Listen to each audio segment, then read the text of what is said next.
అప్పుల బాధలు వెంటాడుతున్నాయా? అయితే 6 జేవిఆర్ వారి జాతిరత్నాలు ధరించండి. వెల్కమ్ బ్యాక్ టు మనం టీవీ. నేను మీ అశ్విని.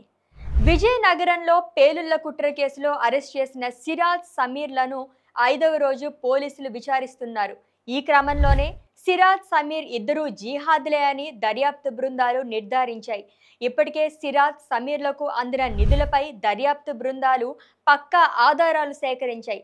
ఇందులో ముస్లిం మహిళలను వివాహం చేసుకున్న ఇతర మతస్థులను హతమార్చాలి అన్నదే సిరాజ్ పథకంలో ఒక భాగమని దర్యాప్తులో తేలింది. అంతేకాక అహిమ్ అనే సంస్థతో ఉగ్ర కార్యకలాపాల విస్తృతికి సిరాజ్, సమీర్ ఇద్దరు స్లీపర్ సెల్స్ను ఏర్పాటు చేస్తున్నట్లుగా దర్యాప్తు బృందాలు నిర్ధారించాయి.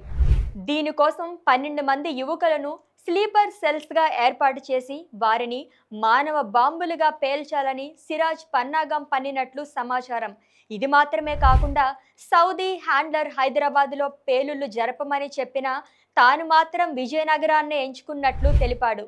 విజయనగరం, హైదరాబాద్, బెంగళూరు, తమిళనాడులో భారీ పేలుళ్లకు కుట్ర పన్నారని, దీనికోసం పాకిస్తాన్లో శిక్షణ తీసుకుంటున్నట్లుగా కూడా పోలీసులు దర్యాప్తులో తేలి